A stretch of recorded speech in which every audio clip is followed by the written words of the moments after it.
Yesterday and today I presented to the Human Rights Council an historic Charter of Rights for victims and survivors of torture and other cruelty. This is a charter that is annexed to my most recent report and available in all UN languages.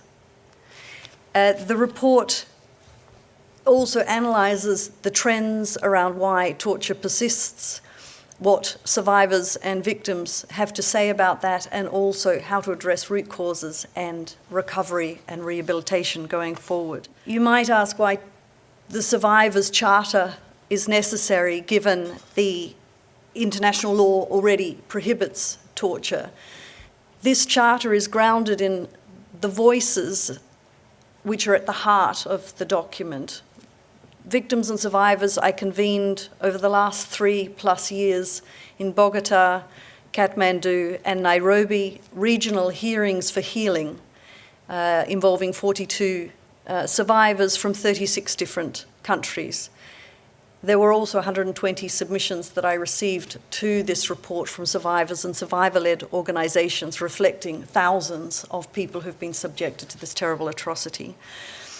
So while international law clearly prohibits torture, and it also provides an enforceable right to reparation and compensation for victims of torture,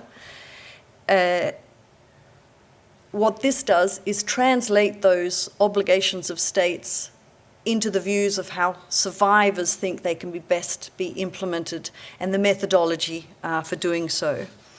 So what is new about this charter is that it is the perspective. It is a document that has been produced in collaboration with victims and survivors.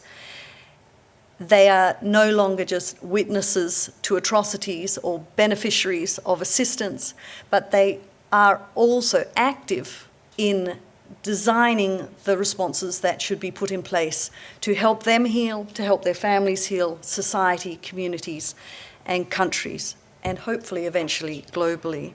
The Charter places survivor participation and leadership at the centre of government policy. That is what they want. They want to be engaged. They don't want to be consulted on an ad hoc basis as a list-checking exercise, but to be real leaders and co-designers of what the future in their societies means for them. I hope, and I have the ambition, as do the survivors, that this will become a UN document and that it will be seen as complementary, for example, to the UN basic guidelines and principles on a right to a remedy and reparation, which coincidentally was developed by Theo van Boven, who was in the position of Special Rapporteur on torture when that document was crafted.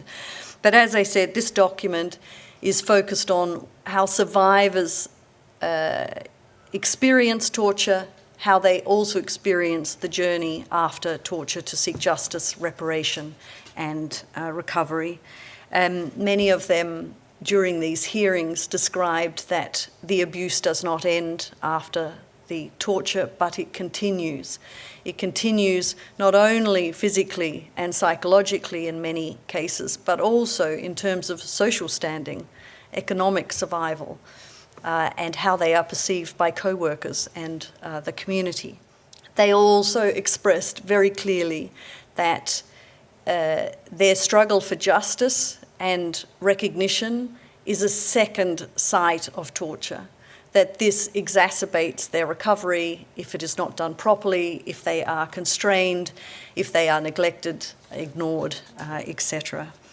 I am hoping that states will take it upon themselves to implement this charter, to review it closely with all stakeholders, and to really engage with survivors in ensuring its implementation. Survivors, if it was implemented, I believe would have faster and fairer access to rehabilitation. Investigations would be more survivor-centred and therefore less traumatising.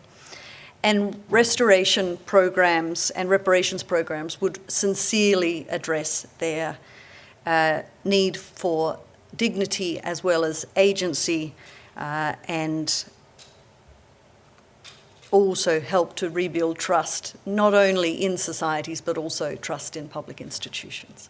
I was very pleased with the discussion. The overwhelming majority of states that spoke welcomed the Charter and believed that it was a helpful document to be able to help guide them in best approaches to dealing with survivor engagement, as well as the full anti-torture